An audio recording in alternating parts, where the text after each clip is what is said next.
Hello and welcome to our training webinar today on responding to stress in staff. My name is Kara McGilfrey and I'm a licensed marriage and family therapist and the Chief Program Officer of School-Based Initiatives at Children and Families First, which is a nonprofit in the state of Delaware. And I'm here with Shannon, who will introduce herself.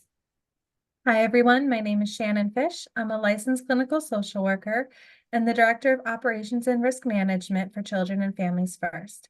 And together, Kira and I are the co-directors of our Brain Science Training Institute. Our Brain Science Training Institute is a training program for organizations and the community on trauma, brain science, and the impact on individuals and communities. For more information, please scan the QR code on the screen, which will take you to our website. Two objectives today, and that's to be able to understand the importance of addressing compassion fatigue and wellness in the workplace, and then to develop some knowledge and skills to create a supportive work environment for employees. We're going to start off by talking about what is trauma. So we all have a shared kind of definition of what it is. So trauma is a threat or series of threats that overwhelms our nervous system and impacts many different areas of our functioning. Trauma usually involves an intense fear or a threat to our safety, and often involves a sense of helplessness. And it can basically overwhelm a person's ability to cope. So there are different types of trauma. We have acute traumas, which are one-time incidents. So think about a house fire or a car accident, for example. And then we have chronic trauma, which is the experience of ongoing cumulative stress. So examples of this may be ongoing child abuse or domestic violence. And then we have complex trauma, which is the experience of multiple and varied traumatic events. So this means that someone has experienced many different types of events that could be a mix of acute or chronic stressors. And then we have historical trauma, which is where we see discrimination, oppression, community violence, any racial injustices. And then we have vicarious trauma, which is really going to be our focus today, which is the experience of witnessing or observing the trauma of others. And so we see vicarious trauma in those in helping professions, medical professionals, nurses, doctors, first responders, therapists, clinicians. And so these individuals haven't directly experienced the trauma themselves, but they have bared witness to it in some capacity. And ultimately, they are exposed to that stress vicariously.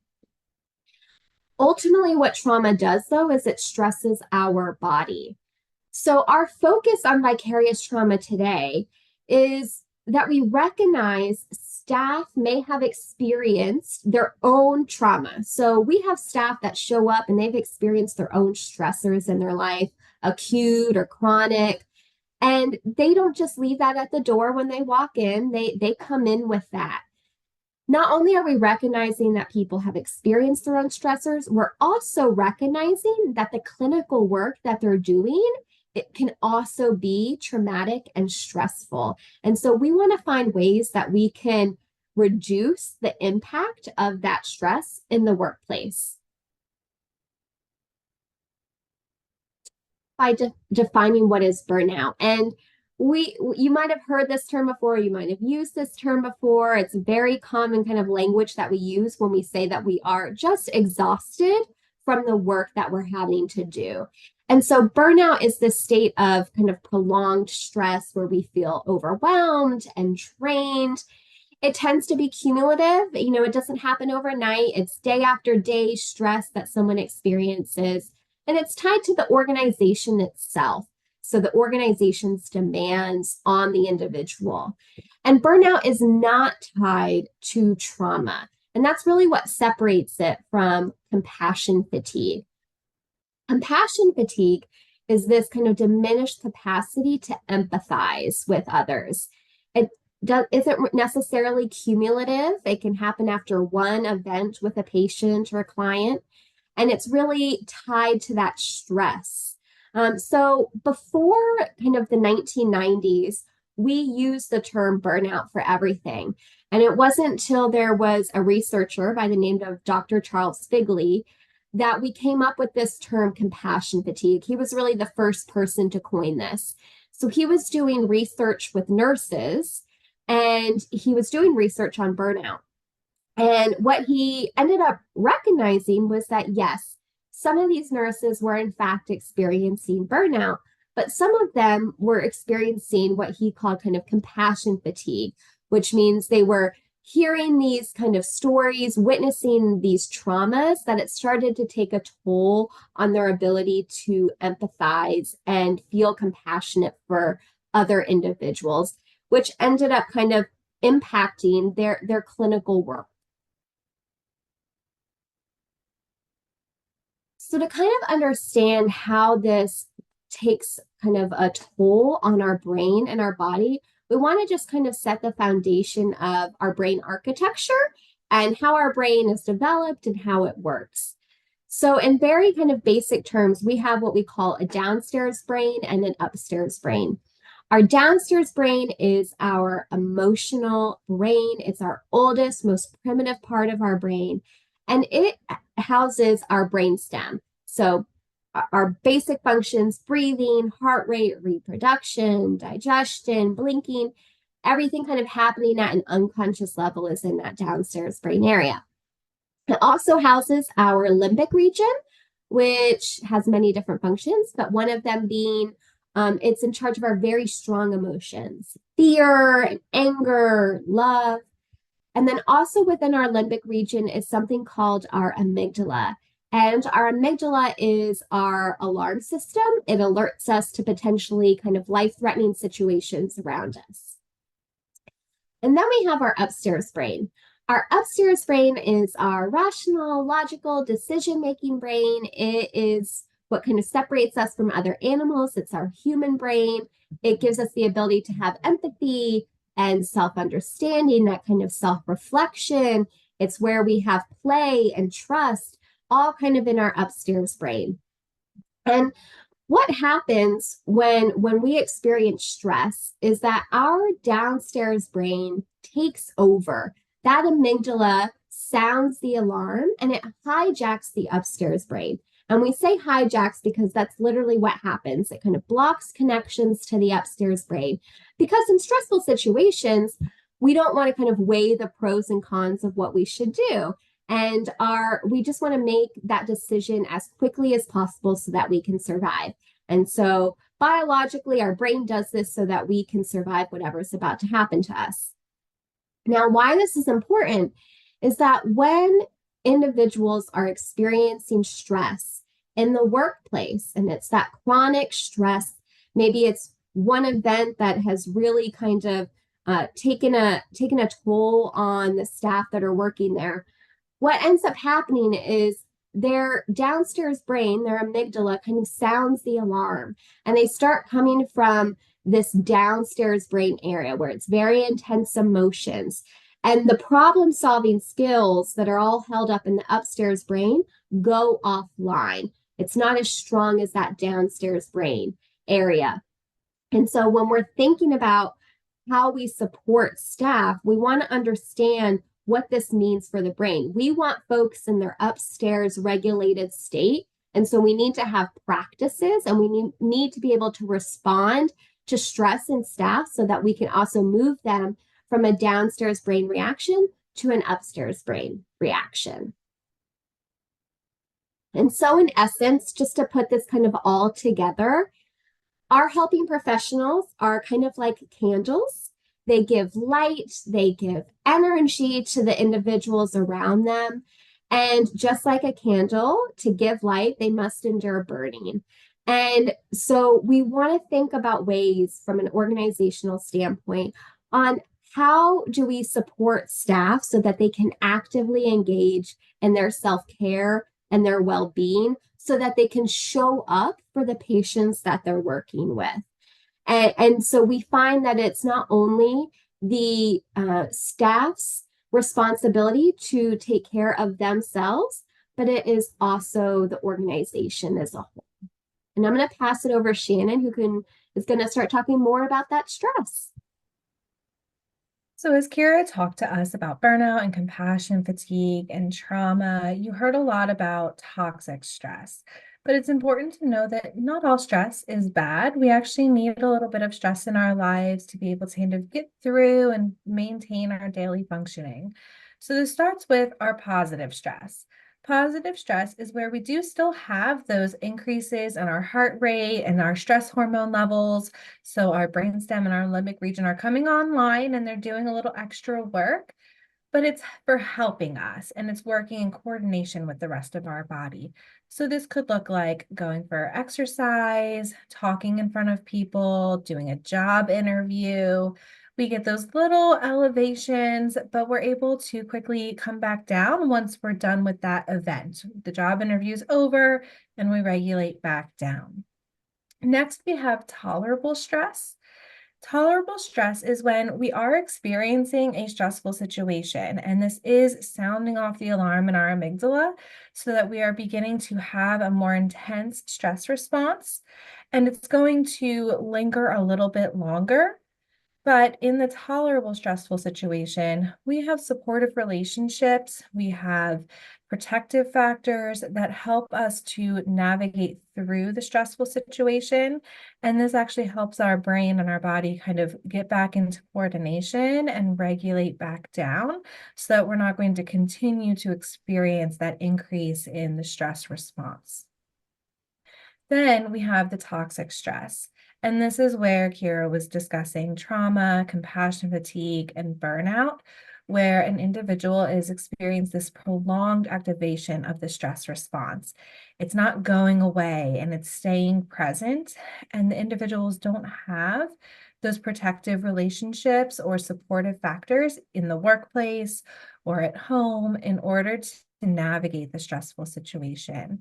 And here's where we begin to see those kind of chronic stress response symptoms. Now, when we look at stress in the workplace and when we're talking about our staff and what it means to have positive all the way through to toxic stress, it's helpful to kind of see this as a little bit of an arc. So in the workplace, we don't want to have too little of stress. If we are in that green space, then we're almost offline. It's like we're at home, we're relaxing on the couch, we're off on the weekend and enjoying our hobbies. And we actually don't have enough of that positive stress to kind of motivate us to get going and get the work done that we need to do. So ideally, we want our staff to be in this optimal yellow space. This is where they do have enough positive stress that they're motivated to engage in their work, they're getting their tasks done, but the positive stress isn't overwhelming them. So they're staying in their upstairs brain where they're able to rationalize and engage in all of those really great executive functioning skills that we need in the workplace. But when individuals and staff stay at that optimal space kind of too long and they're not able to take breaks or have kind of some relaxed time during the workday and across weeks or months, they start to tip over into this orange space where the positive stress starts to become maybe tolerable and we start to tip over into a closer toxic stress response. And they experience kind of the beginnings of exhaustion. They're starting to experience that they just can't get enough of their work done. And we start to see the staff start to slip down into their downstairs brain a little bit. Maybe they're not able to utilize all of their problem solving skills effectively anymore. Sometimes they seem distracted. And then as this continues on, if they're not able to have the supports or the buffers to move through that kind of tolerable stress period, we see that they end up in burnout. And that's that red at the very end of our spectrum here, where the individual is now starting to really feel the physical, emotional, and mental effects of the toxic stress. They're starting to not be able to get their job done. They're experiencing anxiety and anger. And this is where burnout and compassion fatigue can also live. So when we're looking at our staff, it's important to be able to recognize when we think staff might be experiencing burnout or compassion fatigue or other forms of toxic stress that's showing up in the workplace. So because they're living more in that downstairs brain, we're going to start seeing disruptions to a lot of their higher functionings. So staff might not be able to concentrate, they might feel disoriented or forgetful. They are forgetting what they're doing next on the list. They also begin to experience changes in kind of how they're seeing the world. And so they might have a loss of purpose. They might feel hopeless. They have other intense emotions like irritability or anxiety or anger. And we begin to even start to see them kind of withdraw from their colleagues, from the work that they're doing. They might feel overwhelmed or start to engage in less self-care and other experiences where maybe appetite changes or even apathy to the work that they're doing. So when we look at who is at risk for burnout and compassion fatigue, in the helping profession, we are all at risk. Burnout and compassion fatigue are really kind of the occupational hazard of the work that we do in helping professions. And specifically, we're looking at compassion fatigue as being this risk factor. With compassion fatigue and vicarious trauma, first we need to be exposed. So, in order to be at risk, we need to hear the story or witness the experience of what the other person is going through. And we're there and we're present for the stress that that individual is experiencing. And then next, we as the professional have to have this empathy for the individual. Because without the empathy, without being able to kind of connect to the other person emotionally, it's not going to be very traumatizing to us. And then finally, the individual needs to have a responsibility to help the other person. So in this case, it's often helpful to think that, reading the news is not going to be it's going to be stressful, but it's not going to be traumatizing because an individual isn't responsible for something that's happening on the other side of the world. So they might have empathy, they might read the story, but they don't have responsibility for it. And so our staff are at risk for compassion fatigue because they're being exposed to the stories of their patients. They have empathy for them, and they have a responsibility to take care of their patients and their clients. And so we need to recognize that occupational hazard of our staff.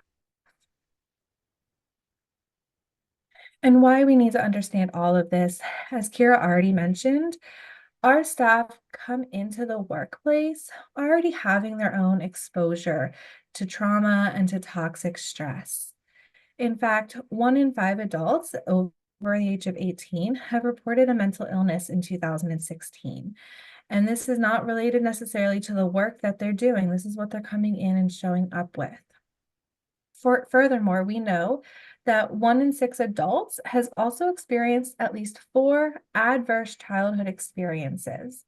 You may have heard this term before. It's called ACEs, and it is the type of trauma that children are exposed to as they're growing up across their 0 to 18 lifespan, where they're being exposed to toxic stress at home and by their caregivers, like physical abuse, neglect, emotional abuse, food insecurity. And we know that 1 in 6 of all adults have experienced at least 4 of those toxic stressors that can create some of the stress response that we've already discussed. And that's how they're showing up in the workplace. And then they're experiencing burnout or compassion fatigue on top of their own experiences. So when we recognize that this is what our staff are exposed to, that they are coming in with their own histories of trauma and toxic stress, and then they have an occupational hazard of burnout and compassion fatigue, we recognize that we really need to have a three-pronged approach to support our staff. As Kira mentioned, individuals have a responsibility to take care of themselves, to recognize their own warning signs, and to promote their own self-care. But supervisors also have a responsibility to provide supportive relationships to the staff so that they feel like they have those protective factors. And the organization has a responsibility to structure the way that they support their staff so that they have the ability to take care of themselves and to address burnout and compassion fatigue. So we'll discuss a few quick strategies for how supervisors and organizations can do this. And it starts first with the idea of first aid for compassion fatigue. And so this is something that both individuals can do, but also that supervisors and organizations can promote to their staff. And when we're thinking about first aid, we want to first take a few long, deep breaths, engage in slow, deep breathing. And this is actually tied to that brain science where we understand that taking a few deep breaths is one of the actual downstairs brain activities that we can do and regulate ourselves. And then we want individuals to be able to kind of reflect on what's going on. What was it about that patient interaction or that colleague interaction that is kind of creating some of this burnout or feelings of compassion fatigue? And then when individuals are experiencing compassion fatigue or burnout, we want them to reach out to their supervisor or a trusted colleague to really talk about what they're experiencing, to vent, to debrief, to get the connection and the support. And then individuals need to engage in an extra dose of self-care when they are experiencing this compassion fatigue and make sure that they do more of the things that refill their cup so that they can start to address the signs and symptoms. Additionally, as supervisors, when we're discussing how to support our staff, we want to think of this more as a kind of spectrum of intervention. So first, by preventing burnout and compassion fatigue, we're able to help to reduce whether or not our staff will end up there. And this looks like really creating a relationship with our staff, having regularly scheduled check-ins or supervisions or meetings with our staff. And in those meetings, we're discussing their well-being plans, we're discussing their self-care, we're talking about if they're experiencing burnout or compassion fatigue, and we'll be implementing trauma-informed supervision principles. Then, when we recognize that staff are beginning to show signs and symptoms of burnout or compassion fatigue, we need to intervene. And this is where the supervisors encourage use of paid time off. They really actively discuss and normalize the experiences that the staff are having. And they provide that calm, reflective space that staff can come to be able to work through and navigate what they're experiencing. Then finally, after the staff have identified what their plan is, we don't want to just say, okay, staff, go take your EAP, go take your self-care plan. Thanks, have a good time. We want to follow up. We want to check in with the staff the next day, the next week. When staff are experiencing burnout or compassion fatigue, we kind of need to up their dose of that check-in time that they're having with their supervisor and continue to really collaboratively discuss their next steps, provide additional services and supports, and create a care plan for them. And while we're engaging in that, in order to really help create that collaboration with the staff, it's important to be able to utilize what we call the 3 Cs. The supervisor promotes connection and then helps the staff move through the stress by creating choice, context, and connection for their staff. So during those preventative individual supervisions or when we're following up with staff, we want to provide choice, looking at all of the different options the staff might have in order to address their self-care, their burnout, and their compassion fatigue. We're also looking for some context. We want to learn more about what they're experiencing so that we can help identify the right resources, the right care plan for them. And during our meetings with them, we need to allow time for silence and time to process so that they can really think through what is they're experiencing. And then finally, and really most importantly in the supervisory relationship for staff, is the sense of connection.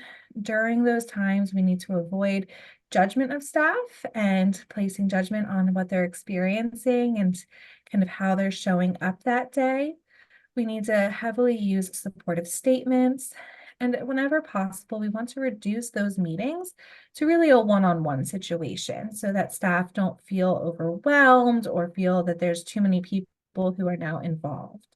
And those are three ways that you're able to help promote their kind of choice and their safety in the workplace. And then next, Carol will discuss more organizational strategies. Thank you, Shannon. So as Shannon kind of really took a deep dive into what that kind of supervision looks like, we're going to talk more from this organizational standpoint.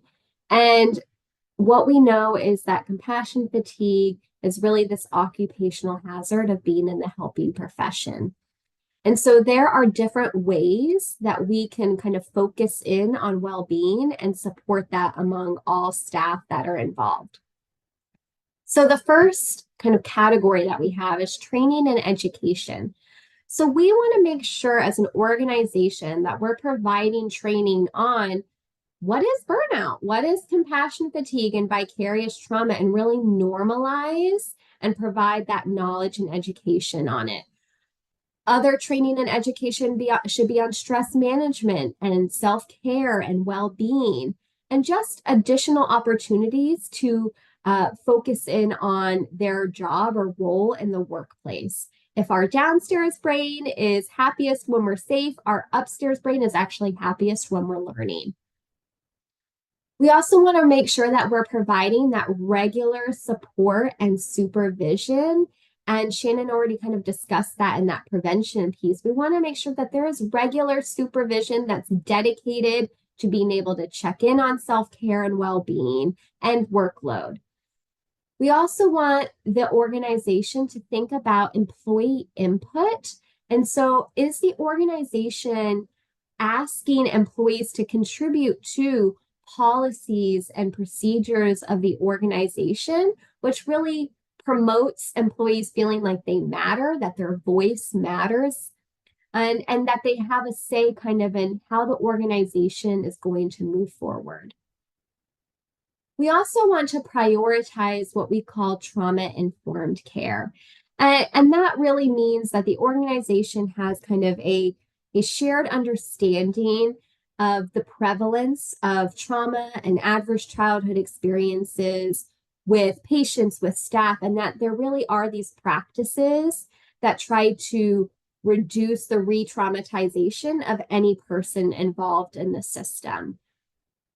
And then we want to think about our work environment. We want our staff to feel like the workplace is inviting, it's welcoming, it's warm. Many of our staff are spending most of their time at the workplace. And so we want it to feel like a space that they enjoy coming to. And that means culture, that means just the decor, it's everything together that makes the work environment this place that individuals want to be. Then we want to think about communication, and we want individuals to feel like leaders are communicating in a transparent manner, that we are building trustworthiness, and that communication is regular. When individuals feel like there is not that communication, they start to miss out on that context that Shannon was discussing. And so processes start not to make sense. Choices that the organization makes as a whole may not make sense to staff, which can create kind of a shock to the culture that the organization has. So we want to think about all 6 of these categories when we're talking about organizational well-being, and make sure that we are hitting on each one and that we have policies and practices in place to make sure that it's all being completed. And then we just want to talk about kind of building that workforce resilience piece. So when we talk about the ways that compassion fatigue and vicarious trauma can really impact staff, we want to support kind of resilience among the team. And so the first thing we want to think about is what we call kind of free time, which is really giving staff the opportunity to allow their mind to kind of wander and have some of that free time where they can really look at problem solving and thinking of new ideas. And when we give staff time to do this, it allows them to experiment and innovate, and it tends to promote happiness and motivation. We also want to look at rewards. So we have a reward network in our region of our brain that fires up when we experience pleasure and enjoyment and praise. And so ways to support fairness and equity through internal pay equity or transparency of information actually has been shown to fire up that region of the reward network. Yes, praise is helpful, and giving gifts to staff are always great and makes people feel good. But what we know is that fairness and equity are actually equally important in that reward system. And then we want play. This one often isn't thought of when we're talking about workforce resilience, but what we know is that play happens when we feel safe. If we're not feeling safe, play can't really happen. And so when we create psychological safety in the workplace, play can happen. And when there's playfulness, it tends to create collaboration, heightened motivation, and flexibility. And the team tends to be more collaborative in nature. So again, it kind of even goes back to that increased problem solving that we see, increased innovation because people are getting creative together. So when we put this all together, we have what we call this thriving together, which comes from Stanford's model, which calls on the organization to kind of foster this culture of wellness and invest in the growth of practice, and for each staff member to have their own personal and professional resilience. So it's really the shared responsibility model, as we said from the beginning. Individuals have that responsibility to have that personal and professional resilience that they are taking measures and action to do for themselves. But the organization also has that responsibility to think about a culture of wellness and also the growth of practice. And when we put this all together, what we see is there's this optimal well-being, that there's a highly functioning team, and there's highly effective providers, which ultimately leads to professional fulfillment. And what we see are decreased turnovers, higher retention, and staff that are just happier in the role that they're doing, and they have more compassion, satisfaction. And so at the end of the day, we want to move away from this model or this idea of what's wrong with you. When a staff has an incident that may occur, or we see them kind of not performing as well in the workplace, we don't want to ask what's wrong with you. We don't want to come at from that approach. We want to ask them, what has happened to you? What's going right with you? And how can I help you?